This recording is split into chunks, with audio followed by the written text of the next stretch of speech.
My name is Julie Donahue, and I'm the director of the Medicaid Research Center at the University of Pittsburgh. I'm also an associate professor in the Graduate School of Public Health. One of the great strengths of the University of Pittsburgh is the schools of the health sciences, and we foster multidisciplinary collaboration across all of the schools of the health sciences. We have strengths in basic research, clinical research, epidemiology, and health policy. And so that I know if I'm working with a policymaker to answer an important research question, I can assemble a team of leading researchers, whether it's a clinician seeing a particular patient population, statisticians and economists who can help us design a study and analyze the data, and health policy researchers who really understand the regulatory environment and the institutions in which these policy decisions are being made. Our group really focuses on policy analyses to improve access to care, the quality of care, and the efficiency of the delivery of care for the Medicare and Medicaid programs, which serve vulnerable populations and are government financed by taxpayers. Medicare covers about 54 million people, and it finances about 20% of U.S. health care.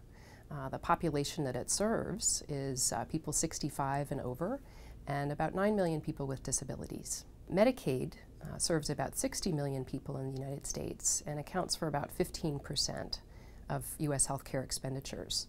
It plays a really important role for some low-income populations. It covers about 1/3 of children, about 40% of pregnant women, and about 2/3 of nursing home residents. So an example of research we're doing with Medicare policy is evaluating the impact of Medicare Part D. Medicare Part D is a voluntary drug benefit that was implemented in 2006, and it provides drug coverage to about 2/3 of elderly and disabled Medicare beneficiaries. Policymakers are still tweaking this program and trying to improve it, and so we're trying to understand, is it doing any good? And is it doing that good for beneficiaries at the lowest possible cost to taxpayers and beneficiaries? An example of research we're doing on the Medicaid side is focused on prescription drug abuse.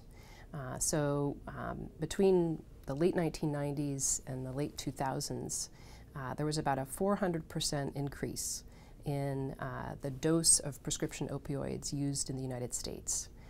Addiction to prescription drugs is on the rise.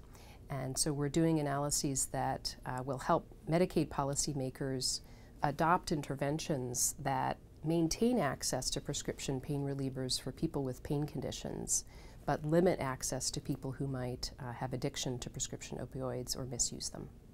Pitt is one of about 15 universities around the country that has partnered with its home state Medicaid program to try to provide policy analyses on a range of issues facing state Medicaid programs.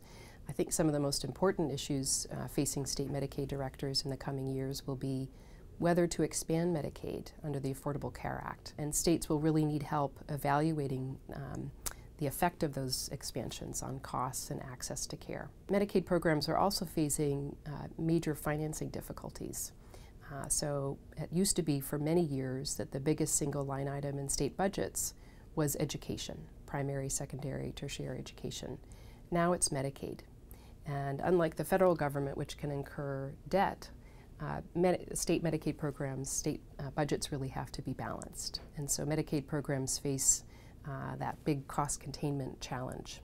And they have limited tools with which to face that challenge. And I think one of the features of the Medicaid program that I think necessitates the kind of partnership we've developed is Medicaid program serves a quite varied population, from pregnant women to children to older people in nursing homes to people with disabilities who have very complex health needs.